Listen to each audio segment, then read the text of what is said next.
तो दोस्तों आज मैं एक्सप्लेन करूंगा एक काफी बेहतरीन मलेशियन हॉरर मिस्ट्री मूवी को जिसका नाम है don't look at the demon. ये एक प्रॉपर हॉरर मूवी है जो कि काफी भयानक है। एक तरीके से आप इसे मलेशिया की कॉन्जरिंग कह सकते हो। काफी भयानक फिल्म बनाई गई है ये और आपको देखने ही मजा आएगा। इसके अंदर हमें कुमानथोंग के बारे में बताया गया है जो कि दुनिया का बहुत ही भयानक काला जादू होता है। और सबसे शॉकिंग बात यह है कि don't look at the demon film एक सच्ची घटना, सच्चे रिलीजियस रिचुअल और ओन पर्सनल एक्सपीरियंस से इंस्पायर्ड होकर बनाई गई है। तो अब आप जो कुछ भी देखने वाले हो उसको आप एक सच्ची घटना की तरह देखिएगा।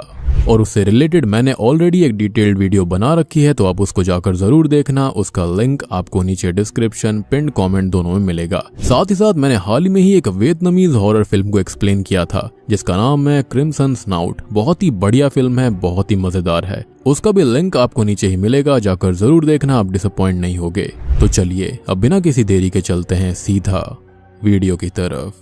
तो वीडियो में आगे बढ़ने से पहले मैं आपको मूवी के कैरेक्टर्स के बारे में बता देता हूं ताकि आपको कंफ्यूजन नहीं होगी। सबसे पहले मेन लीड रोल में है जूल्स, जिसकी बहन का नाम है सैरा जो कि उसकी बड़ी बहन होती है। जिसके बाद में जिस कपल के साथ में घटनाएं घटने वाली हैं उनके नाम होते हैं इयान और मार्था। जूल्स के यहाँ पर कुछ दोस्त और बॉयफ्रेंड भी है। जूल्स के बॉयफ्रेंड का नाम मैटी है और उनके दोस्तों में है वुल्फ और बेन। वुल्फ और बेन आपस में भाई होते हैं जो कि कैमरामैन का काम कर रहे थे इस टीम के अंदर। इनकी एक और टीममेट है जिसका नाम है एनी और इनका साथ देने वाले हैं इस मूवी के अंदर एक मॉन्क। उम्मीद करता हूं कि आपको अब कैरेक्टर के बारे में समझ आ गया होगा। तो कहानी की शुरुआत में हमें कुमानथोंग रिचुअल के बारे में एक कहानी बताई जाती है कि असल में पहले के समय में जब औरतों के जो बच्चे वोम के अंदर ही खराब हो जाया करते या फिर खत्म हो जाया करते, तो उस समय पर कुछ ब्लैक मैजिक प्रैक्टिस करने वाले लोग जो होते थे वो उस फीटस को उस औरत के वोम से निकाल लिया करते और बाद में उन फीटस पर काला जादू या फिर कहें तो तंत्र करके उन्हें कुमानथोंग बना दिया करते थे, जो कि असल में एक तरह की एंटिटीज होती हैं जो कि अपने मालिक की उसकी मृत्यु होने के बाद तक रक्षा करती है। अब अगर इनके बारे में बात करी जाए तो बेसिकली जब माँ के पेट में फीटस खत्म हो जाता है तो उसको सर्जरी कर निकालने के बाद उसको बेक करा जाता है और बाद में चैंटिंग्स वगैरह कर उसकी हेल्प से उनको कुमानथोंग बनाया जाता है। अब देखो वियतनाम के अंदर ये चीजें मानी गई हैं कि वहाँ पर कुछ लोग ऐसी प्रैक्टिसेस करते थे और वियतनाम के अंदर और भी बाकी जगहों पर यह माना जाता है कि ऐसी एंटिटीज विशेष भी पूरी करती हैं, लेकिन वो इविल भी हो सकती हैं डिपेंडिंग की यूजर कौन है।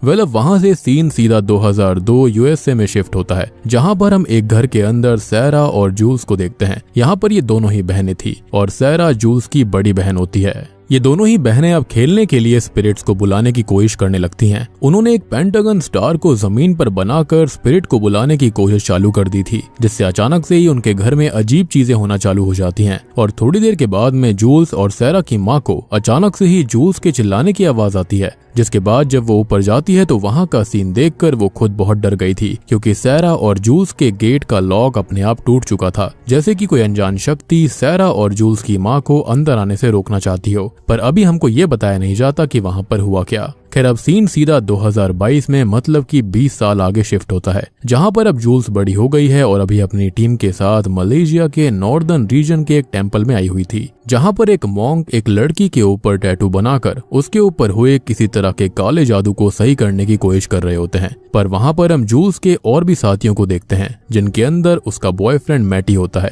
बाकी उसके फ्रेंड्स थे जिनके नाम वुल्फ, बेन और एनी था, जो कि खुद को स्केलेटन क्रू बुलाया करते और पोजेशन और बाकी होने वाली पैरानॉर्मल एक्टिविटीज रिलेटेड केसेस की वीडियो भी बनाया करते थे। अब वहां पर हम बाकी सब की बातों से ये जान पाते हैं कि असल में जूल्स के पास कुछ खास शक्तियां हैं जिनकी वजह से वो स्पिरिट्स के साथ अपना एक कनेक्शन एस्टेब्लिश करके उनसे बात कर सकती है। और हो सकता है कि इसके बारे में बचपन से ही जूल्स को शायद पता होगा और वो बचपन में सैरा के साथ वही सब करने की कोशिश कर रही हो। प्रेजेंट टाइम में हम ये देखते हैं कि जूल्स मॉन्क को रोकने की कोशिश करने लगती है क्योंकि उसके ट्रेडिशनल मेथड से टैटू बनाने की वजह से उस लड़की को बहुत ही ज्यादा पेन हो रहा था, मगर मॉन्क उल्टा सबको शांत रहने के लिए कहता है। फिर थोड़ी देर के बाद जब टैटू कंप्लीट होता है तभी अचानक से उस लड़की के मुंह से 4 कीलें बाहर आती हैं, यानी कि नेल्स बाहर आती हैं, जिसको देखकर तो जूल्स खुद भी काफी ज्यादा शॉक्ड हो गई थी। अब मॉन्क उन कीलों पर रिचुअल करके उनको दफना देता है और अब आगे जब वो जूल्स से बातें करते हैं तो उसकी बातों से हम जान पाते हैं कि असल में उस लड़की के एक्स बॉयफ्रेंड ने उसके ऊपर काला जादू करा हुआ था और उस अच्छे टैटू को बनाने की मदद से मॉन्क ने उसी ब्लैक मैजिक को हटाया है। वेल मॉन्क जूल्स को उसकी पावर्स का सही से इस्तेमाल करने के लिए भी कहता है, क्योंकि अभी जूल्स बस अपनी पावर का इस्तेमाल पैसे कमाने के लिए कर रही थी, मगर जूल्स के लिए अभी के समय पर पैसे बहुत ही ज्यादा जरूरी थे। खैर तभी मॉन्क उसको अपनी तरफ से उसकी प्रोटेक्शन के लिए एक लॉकेट देते हैं और वहां से चले जाते हैं। जूल्स भी अब वहां पर अपने साथियों के साथ शहर की तरफ लौट रही थी जब वो अपने ऑनलाइन अकाउंट्स पर विक्टिम्स की रिक्वेस्ट को चेक करने लगती है, क्योंकि वो ऑनलाइन हैंडल के जरिए ही उन लोगों के पास पहुंचा करती जिनको अपने आसपास पैरानॉर्मल चीजें होने का आभास हुआ करता। पर क्योंकि वो जानते थे कि ज्यादातर लोग फेक कवरेज के लिए झूठ भी बोलते हैं, इसलिए जूल्स वहां पर अपनी शक्तियों का इस्तेमाल करती है और ध्यान लगाकर एक कपल के पास जाने का डिसाइड करती है, क्योंकि वहां पर उसे सच में कुछ गड़बड़ लग रही थी। और अब उस एड्रेस पर पहुंच जाने के बाद उनकी मुलाकात इयान से होती है, जो कि एक घर में अपनी बीवी मार्था के साथ रहा करता था। इयान सबका वेलकम करता है और तभी जूल्स की नजर खिड़की पर खड़ी एक औरत पर पड़ती है, जिस पर अभी जूल्स ज्यादा ध्यान नहीं देती। खैर अब इयान की बातों से हम ये जान पाते हैं कि उसने कुछ ही समय पहले वो घर लिया था, जिसको 1970s के दौरान बनाया गया था, लेकिन जब से वो वहां पर आए हैं तब से वो बहुत ही ज्यादा परेशान है। मैटी सब कुछ रिकॉर्ड कर रहा था और बाकी सब भी अपने अपने काम में लगे हुए थे। अब जूल्स सबसे पहले तो घर को ध्यान से देखती है और जब वो अंदर जाते हैं तब उनकी मुलाकात मार्था से होती है, जो कि गॉड से प्रेयर्स कर रही थी और उसने अपने पूरे रूम के अंदर जीसस क्राइस्ट की फोटोज को लगा रखा था। जूल्स को अब तक वहां पर कोई भी नेगेटिव एनर्जी फील नहीं हुई थी। खैर अब आगे इयान सबको एक आदमी की पेंटिंग दिखाता है जिसे मार्था ने ही बनाया था, और कमाल की बात तो ये थी कि ना तो मार्था ने और ना ही इयान ने कभी उस इंसान को देखा। ये बात थोड़ी सी शॉकिंग होती है, पर अभी भी सबको यही लग रहा था कि अगर इयान और मार्था को वहां पर कुछ अजीब लग भी रहा है तो शायद वो बस उनका वहम होगा। पर तब इयान और मार्था सबको अपनी बात पर यकीन दिलवाने के लिए उनको बेसमेंट में लेकर जाते हैं, जहां पर बहुत ही गंदी बदबू आ रही थी और बहुत बार साफ करने के बावजूद भी वो बदबू वहां से नहीं निकल रही। लेकिन जूल्स जब वहां पर सही से चेक करती है तो वहां पर उसको एक मरा हुआ चूहा मिलता है, जिसको देखकर अब सबको ये लगने लग गया था कि इयान और मार्था ने भी झूठ बोलकर उनको बुलाया है और वो लोग बेसमेंट से बाहर निकलने ही वाले थे कि तभी जूल्स को कुछ आवाजें आती हैं और वो खुद को एक खाली जगह पर पाती है जहां पर एक स्पिरिट उसको टच करती है। इसका मतलब यही था कि वहां पर सच में एक स्पिरिट मौजूद थी और जूल्स की पावर्स की वजह से जूल्स अब उसको महसूस कर पाई। पर इस बार जूल्स बहुत ही ज्यादा डरती हुई बाहर भाग जाती है। तब मैटी उसके पास आकर उसे रोकता है और उसके डरने का कारण पूछता है। तब जाकर हम जान पाते हैं कि असल में आज तक जूल्स बस स्पिरिट से कांटेक्ट और बस उनको सेंस कर पाती थी, लेकिन वो स्पिरिट जो बेसमेंट के अंदर है वो बहुत ही ज्यादा पावरफुल है, क्योंकि उसने जूल्स को टच भी करा था। यानी कि यहाँ पर ये स्पिरिट समझ गई थी कि जूल्स एक स्पेशल चाइल्ड है। खैर जूल्स वहां पर बिल्कुल रुकना नहीं चाहती थी, मगर मैटी जिसको पता था कि ये केस बाकी केसेस से अलग और इंटरेस्टिंग है, तो वो जैसे तैसे जूल्स को वहां पर रुकने के लिए मना लेता है, क्योंकि इनसे उनको फेम और पैसा दोनों मिल सकता था। वेल अब रात में सब सोने के लिए चले गए थे और वहीं पर एनी जब नहा रही होती है तब हम उसकी बॉडी पर भी एक वैसे ही टैटू नोटिस करते हैं, जो कि प्रोटेक्शन टैटू था। अब आधी रात में इयान अचानक से स्लीप वॉकिंग करते हुए बाहर चला जाता है और उसी वक्त मार्था भी पजेस होकर दीवार से अपना सर पटकने लगती है, जिसके शोर से सबकी नींद खुल गई थी। अब वो लोग बाहर आकर तुरंत ही मार्था को रोकने की कोशिश करने लगते हैं, लेकिन वो बस यही बोले जा रही थी कि उन्हें वो दिखाई नहीं दे रहा। तभी अचानक से कोई अनजान शक्ति मार्था को खींचते हुए बेसमेंट में लेकर चली जाती है। जूल्स उसे बचाने के लिए गई थी और बाकी सब जब अंदर जाने की कोशिश करते हैं तो अचानक से ही दरवाजा बंद हो जाता है और कोई भी अंदर नहीं जा पाता। वहीं अंदर अब वो स्पिरिट वापस से जूल्स और मार्था को हॉन्ट कर रही थी। पर थोड़ी ही देर के बाद में जूल्स की टीम वाले किसी तरह से दरवाजे को खोलकर अंदर आ जाते हैं और किसी तरह से जूल्स और मार्था को बाहर लेकर आते हैं। जूल्स अब रात के हादसे की वजह से बहुत ही ज्यादा डर गई थी, साथ ही साथ अब उसे बार बार वही स्पिरिट दिखाई दे रही थी, इसलिए वो डिसाइड करती है कि वो वहां से चली जाएगी। और इस बार भी मैटी उसे रोकने की कोशिश करता है, लेकिन जूल्स उसकी बात को नहीं सुनती और वहां से चली जाती है। वहीं अंदर हम वुल्फ और बेन को भी देखते हैं, जो कि जब बैठे हुए थे तभी वहां पर एनी आती है, जिसे पिछली रात के बारे में कुछ पता ही नहीं था। इवन रात में बाकी सब तो बाहर आ गए थे, लेकिन एनी को रात में इतना सब कुछ हो जाने के बावजूद भी कोई आवाज नहीं आई, उसे कुछ भी पता नहीं चला। खैर अब जब वुल्फ और बेन उसे सब कुछ बताते हैं तो वो खुद भी बहुत ज्यादा डर जाती है। वहीं हम मार्था को देखते हैं, जो कि एक बार वापस से बेसमेंट में आ गई थी, जहां पर फिर से उसका एनकाउंटर उसी स्पिरिट से होता है, जिसको देखकर वो जोर से चिल्लाती है और अब अचानक से उसकी आंख बिस्तर पर खुलती है। इसका मतलब ये उसका नाइटमेयर था, पर वो बहुत ही ज्यादा डरी हुई थी और तब इयान और बाकी सब आकर उसे संभालते हैं।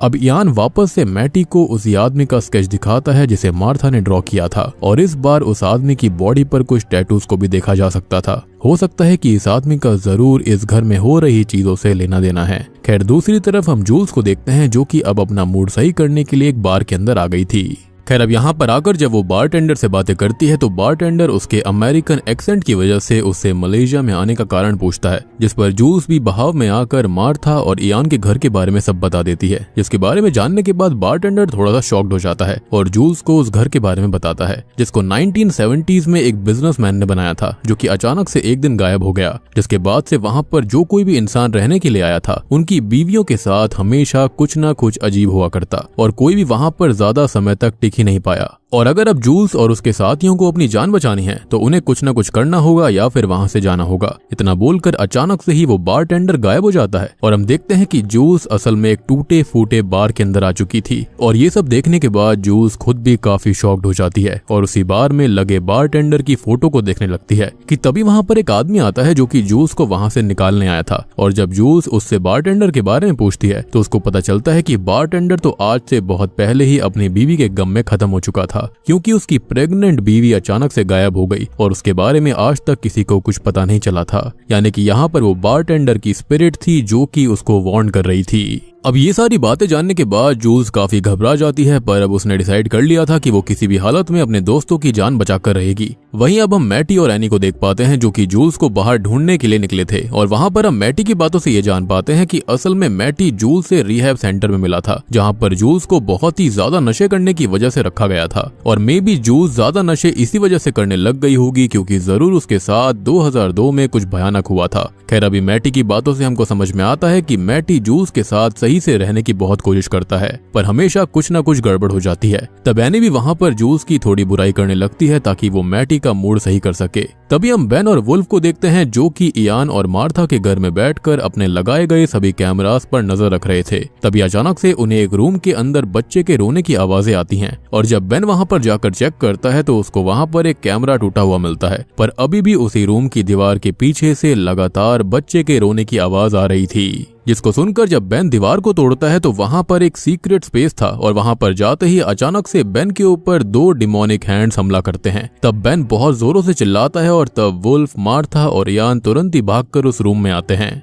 बेन की टी शर्ट फट गई थी और उसकी बॉडी पर वैसा ही सेम टैटू बन गया था जैसे कि मार्था ने अपने स्केच में उस आदमी की बॉडी पर बनाए हुए थे। इसका मतलब साफ था कि अब बेन को भी एक स्पिरिट ने पजेस कर लिया है और इतने में ही वहां पर जूल्स भी आ गई थी, जो जब ये देखती है कि बेन पजेस्ड हो चुका है तो वो सब कुछ रोकने की कोशिश करती है, मगर बेन अब हवा में लेविटेट करने लगता है और जूल्स को उसकी बहन की मौत का जिम्मेदार बताते हुए टॉन्ट करता है। साथ ही साथ वो ये बोलता है कि अब सारा नर्क की आग में जल रही है, उसकी स्पिरिट वहां है। इसका मतलब यही था कि 2002 में जो भी हादसा हुआ था उस दौरान सैरा यानी कि जूल्स की बड़ी बहन की मौत हो गई थी। तभी बेन अचानक बेहोश हो जाता है और ये सब सुनने के बाद जूल्स को बिल्कुल अच्छा नहीं लगता और इसी वजह से तो वो नशे करने लग गई थी। साथ ही साथ वो समझ गई थी कि जो स्पिरिट है वो बहुत ही पावरफुल है और इसलिए जब वुल्फ जूल्स से उस आत्मा से वापस कांटेक्ट करने को कहता है तो जूल्स उसे मना कर देती है। लेकिन वुल्फ जो कि असल में बेन का भाई भी था वो जूल्स पर गुस्सा करता है और अब गुस्से में जूल्स बाहर चली जाती है, जहां पर अब तक मैटी और एनी भी आ गए थे और वो दोनों एक दूसरे को कार में किस भी कर रहे थे, जिसको देखकर जूल्स का मूड और ज्यादा खराब हो जाता है। मगर इस बात पर मैटी उससे ज्यादा बात नहीं करता।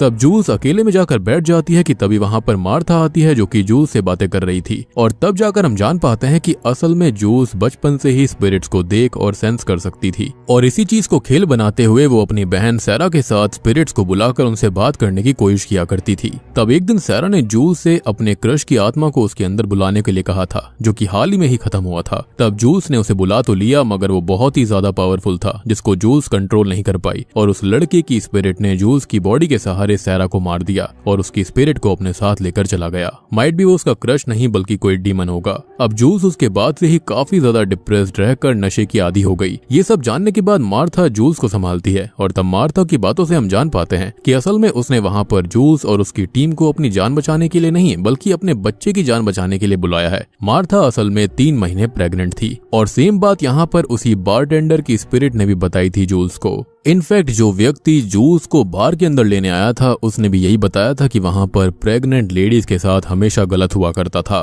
अब इन सब के बारे में मार्था ने इयान को नहीं बताया था, क्योंकि इयान पहले से ही मार्था के पजेस्ड होने की वजह से बहुत ही ज्यादा परेशान था, और ऐसे में अगर उसको बच्चे के बारे में पता चल गया तो वो और ज्यादा उसकी जान के लिए परेशान हो जाता। खैर, ये सब जानने के बाद जूल्स डिसाइड करती है कि वो मार्था की मदद करेगी, क्योंकि वो अपनी बहन की हेल्प तो नहीं कर पाई। इसलिए अब वो खुद उस सीक्रेट रूम में जाती है जो बेन को मिला था। अब वहां जाने पर उसे बहुत सारे बच्चों के खिलौने मिलते हैं जिन्हें सभी कैमरा से बाहर देख रहे थे। वो सब भी उन खिलौनों को देखकर बहुत शॉक्ड होते हैं और किसी को कुछ समझ नहीं आता। वहीं अब हम बेन को देखते हैं जो कि एक बार अचानक से उठता है और पोजेशन की हालत में मार्था के ऊपर अटैक करने लगता है। वहीं अब जूल्स के ऊपर भी एक डीमन ने हमला कर दिया था। तब जूल्स को बचाने के लिए मैटी आ जाता है, पर उस रूम का गेट लॉक्ड था। अब वहीं जब बेन को वुल्फ रोकने की कोशिश करता है तो बेन वुल्फ के ऊपर भी अटैक करने लगता है। तभी वहां पर एनी भी आ जाती है, जिसको देखकर अब बेन उसकी तरफ बढ़ रहा था। वहीं हम जूल्स को नोटिस करते हैं जिसकी आंखें अब खुलती हैं तो वो उसी सीक्रेट रूम में थी जहां पर उसके हाथों पर कील ठोककर उसे जीसस क्राइस्ट की तरह दीवार से चिपका दिया गया था।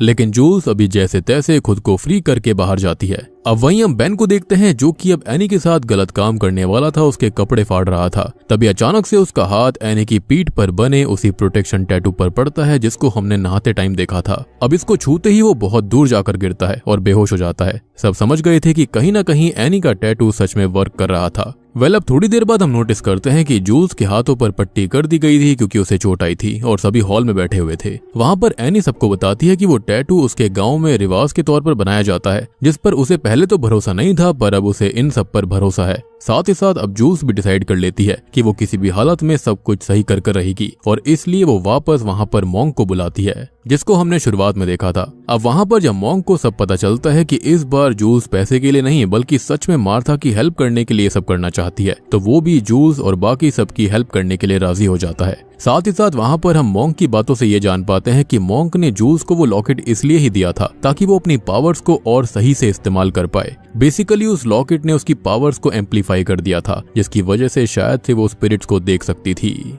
क्योंकि आपने नोटिस किया होगा कि लॉकेट के मिलने के बाद जूल्स का सामना जितनी बार भी किसी स्पिरिट से हुआ था उसे सब कुछ एकदम रियल लग रहा था, जैसे कि वो किसी इंसान से बात कर रही हो। इनफैक्ट प्लेसेस भी उसके लिए बिल्कुल पहले जैसी लग रही थी, जैसे कि बारटेंडर वाली जो स्पिरिट थी, और पूरा का पूरा बार बिल्कुल सही था। खैर, अब वहां पर पूरे एग्जॉर्सिज्म की तैयारी होती है और बेन को एक चेयर पर बांध दिया जाता है। अब जूल्स का काम यही था कि वो किसी तरह से उस स्पिरिट को समझाकर उसका वीकेस्ट पॉइंट ढूंढे और हमेशा की तरह उससे कांटेक्ट करके उसे वहां से जाने को कहे। साथ ही साथ बाकी सबसे भी मॉन्क प्रेयर्स करते रहने के लिए कहता है, जिसके बाद मॉन्क अब एग्जॉर्सिज्म को चालू करता है। अब वो स्पिरिट बेन के अंदर आ जाती है जो कि आते ही सबको उल्टा सीधा बोलते हुए उनका ध्यान भटकाने की कोशिश करने लगती है, मगर जूल्स वहां पर किसी को भी उस पर ध्यान न देने के लिए कहती है और खुद भी अपने काम में लग जाती है। उसी वक्त वुल्फ कैमरा में नोटिस करता है कि बेन के सामने 3 औरतों की स्पिरिट थी, और तब जाकर जूल्स उनसे कांटेक्ट करके बताती है कि असल में वो तीनों उस स्पिरिट को बाहर निकालना चाहती हैं जो कि बेन के अंदर हैं, क्योंकि उस आदमी की वजह से ही वो तीनों मारी गई थी। यानी कि ये जो स्पिरिट है वो बहुत ही भयानक आदमी की थी। और इसलिए आपको याद होगा कि जब मार्था पजेस होकर अपना सर दीवार पर मार रही थी तब उसने सिंगुलर वर्ड की जगह प्लूरल फॉर्म में कहा था,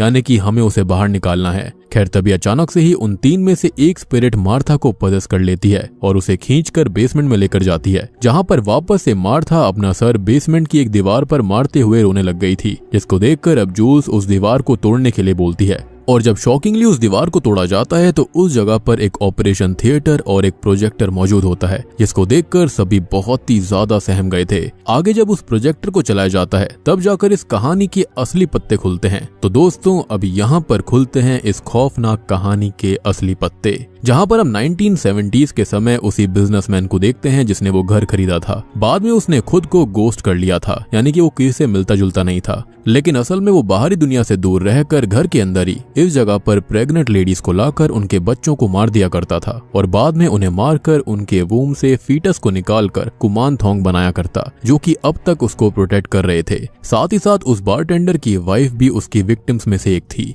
अब उस बिजनेसमैन के मरने के बावजूद भी उसकी स्पिरिट आज तक वहीं पर थी, जिसे वो कुमानथोंग प्रोटेक्ट कर रहे थे। और अब वहां पर जो कोई भी कपल आया करता उनके साथ तभी हॉरिफाइंग चीजें हुआ करती, और जब फीमेल प्रेग्नेंट हुआ करती तब तो और भी ज्यादा ये हॉन्टिंग्स बढ़ जाती थी। इसलिए मार्था और इयान के साथ ये सब हो रहा था। अब इन सब के बारे में जानने के बाद तो सबकी ही रूह कांप जाती है। सोच कर देखो कि ऐसे बच्चे को खत्म करना, फीटस को बाहर निकालना, उसे कुमानथोंग बनाना ब्लैक मैजिक कर बहुत ही खौफनाक है। अब यहाँ पर ये सभी समझ जाते हैं कि वहाँ पर असल में जो कोई भी उन 3 लेडीज की स्पिरिट के अलावा स्पिरिट है, यानी कि वो जो डिमोनिक स्पिरिट है वो कोई और नहीं बल्कि इसी घर का मालिक वो बिजनेसमैन था। और उस बिजनेसमैन की स्पिरिट असल में मार्था के बच्चे को भी कुमानथोंग बनाना चाहती है खुद को शक्तिशाली बनाने के लिए, जिसको जानने के बाद सब बहुत ही ज्यादा परेशान थे। खैर तभी अचानक से जूल्स को कुछ याद आता है और वो उस दिन की रिकॉर्डिंग चलाने के लिए कहती है जब उनके घर में आने के बाद मार्था पहली टाइम पजेस हो गई थी और अपना दीवार वो सर पर मार रही थी। फिर उस रिकॉर्डिंग को देखने के बाद जूल्स उस दीवार को भी तोड़ने के लिए कहती है जिस पर मार्था ने पहली बार अपना सर मारा था, और तब जाकर वहां पर जूल्स को उन सभी बच्चों की लाशें मिलती हैं जिन्हें घर के मालिक ने जान से मार दिया था, जिनको देखकर सब और भी ज्यादा सहम चुके थे। साथ ही साथ अब उनको एक बात और याद आती है कि रात में इयान खुद भी स्लीप वॉकिंग करते हुए बाहर चला जाता था और बाहर बैठ जाया करता, और अब सभी लोग जब उस जगह पर जाकर चेक करते हैं तो वहां पर उन्हें उन औरतों की लाशें मिलती हैं जिन्हें घर के मालिक ने मारा था, यानी कि अंदर तो उनके फीटस थे जिनको कुमानथोंग बनाया गया और बाहर उनकी माँ की लाशें। ये सब मिलने के बाद तो अब मॉन्क एक बार वापस से रिचुअल को शुरू करता है ताकि वो उस घर के मालिक की आत्मा को बेन के अंदर से निकाल कर स्पिरिट वर्ल्ड में भेज पाए, क्योंकि कहीं ना कहीं वो बिजनेसमैन जो था पावर की भूख में वो यहीं पर स्टक हो चुका था। अब क्योंकि इस बार उनके पास ढेर सारे इन्फॉर्मेशन, चीजें और अवशेष थे तो मार्था और बेन सही हो जाते हैं, लेकिन जैसे ही अब उनको खोला जाता है वैसे ही अचानक से बेन वापस से सब पर हमला कर देता है। और अब क्योंकि किसी से वो संभल नहीं रहा था इसलिए जूल्स डिसाइड करती है कि वो खुद ही बेन के अंदर की स्पिरिट को अपने अंदर बुलाकर उस पर काबू करने की कोशिश करेगी। तब वो जल्दी से एक चौक से जमीन पर स्टार बनाती है जैसे कि वो बचपन में बनाया करती थी, और कुछ चैंटिंग्स को करते हुए घर के मालिक की स्पिरिट को अपनी बॉडी में आने के लिए इन्विटेशन देती है। और होता भी बिल्कुल ऐसा ही है। घर के मालिक की स्पिरिट जूल्स के अंदर आ जाती है और खुद को तब तक संभालने की कोशिश करती है जब तक मॉन्क उस स्पिरिट को भेज न दे, जिस दौरान घर का मालिक जूल्स पर अटैक करने की कोशिश करता है, मगर इस बार जैसे तैसे करके जूल्स सब कुछ संभालती है और वो सारी स्पिरिट वहां से चली जाती हैं, और तब जाकर सबको चैन की सांस मिलती है। अब अगले दिन हम देखते हैं कि पूरा स्केलेटन क्रू अब मार्था और इयान के घर से जा रहा था, पर जाने से पहले जूल्स आखिरी बार मॉन्क से मिलने के लिए कहती है, जो कि खुद भी अभी मार्था के ही घर में था, पर अंदर जाकर उसकी आंखें फटी की फटी रह जाती हैं क्योंकि वो मॉन्क अंदर बैठकर उन बच्चों की लाशों को खा रहा था जो कि उन्हें पिछली रात मिली थी, और अब वो भी जूल्स को वापस से उसकी बहन के बारे में याद दिलवाकर उल्टा सीधा बोलने लगता है। और तब एक बार वापस से जूल्स को उसकी बहन और उसका वो विजन आता है जब उन्होंने सैरा के क्रश को जूल्स के अंदर बुलाया था, और उसी दौरान जूल्स ने बेकाबू होकर सैरा को ही जान से मार डाला। तो आपको समझ में आया होगा कि क्यों यहाँ पर जूल्स हमेशा इस तरह से नशे की आदी हो गई थी। अब ये सब याद आने के बाद जूल्स बहुत डर जाती है, और जब उसको होश आता है तो अभी भी वो उसी पेंटागन स्टार के बीच में लेटी हुई थी जो कि उसने पिछली रात बनाया था। मतलब जूल्स का घर के मालिक की आत्मा को हरा देना और सारी चीजें सही हो जाना, जूल्स ने जो कुछ भी देखा था वो सब उसी मालिक की स्पिरिट ने उसे जानबूझकर दिखा दिया। पर रियलिटी यही थी कि जूल्स वापस से बेकाबू हो गई थी और इस बार उसने एनी को छोड़कर बाकी सबको जान से मार डाला था। अब एनी को वो बस उसके टैटू की वजह से नहीं मार पाई। खैर तभी उसकी नजर सामने दीवार पर एक और खौफनाक मंजर पर बढ़ती है कि वहां पर मार्था लटकी हुई थी जिसको उसने जान से मार डाला था, और मार्था का पेट फटा हुआ था, जिसका मतलब यही था कि जो घर के मालिक की स्पिरिट है वो अपने मकसद में कामयाब हो गई और उसने मार्था के बच्चे को कुमानथोंग बना दिया शक्ति पाने के लिए। यानी कि ये सारी चीजें उसकी पहले से ही प्लान्ड थी, और इतने सारे कुमानथोंग उसको प्रोटेक्ट भी कर रहे थे, तो जूल्स को उसको कंट्रोल कर पाना काफी मुश्किल था। ये सब देखने के बाद जूल्स बहुत ही ज्यादा डर जाती है, सहम जाती है और बिल्कुल टूट जाती है कि तभी उसके सामने घर के मालिक की आत्मा आती है जो कि उसका मजाक बनाते हुए उसे हॉन्ट करती है और टॉन्ट करती है। और बूम, इसी के साथ में ये मूवी यहीं पर खत्म हो जाती है। तो दोस्तों ये थी don't look at the demon, एक Malaysian horror mystery thriller film की कहानी। उम्मीद करता हूँ कि आपको पसंद आई होगी। ये मूवी डायरेक्ट की थी ब्रेंडो ली ने। अब मूवी की जो एंडिंग है वो बिल्कुल भी पॉजिटिव नहीं है, काफी ज्यादा नेगेटिव एंडिंग है इसकी। यानी कि यहाँ पर ये जो डिमोनिक स्पिरिट थी, बिजनेसमैन की स्पिरिट थी, वो जीत चुकी थी। ऑब्वियस सी बात है उसको इतने सारे कुमानथोंग प्रोटेक्ट कर रहे थे जिसके चलते उसकी शक्ति काफी ज्यादा थी। बाकी अगर आपका कोई डाउट है तो आप कमेंट सेक्शन के अंदर पूछ सकते हैं, और ऑलरेडी मैंने कुमानथोंग के बारे में एक डिटेल्ड वीडियो बना रखी है, तो अगर आपने उसे नहीं देखा है जाकर देख लेना। वो भी काफी ज्यादा स्केरी हॉरर एक्सप्लेनेशन है। उस वीडियो का लिंक आपको नीचे डिस्क्रिप्शन में, पिन कमेंट दोनों में मिल जाएगा। तो वीडियो पसंद आई है तो लाइक कर देना, चैनल के ऊपर नए हैं तो सब्सक्राइब कर लीजिए। तो मैं आप सबको मिलता हूँ अगली वीडियो के साथ में, तब तक के लिए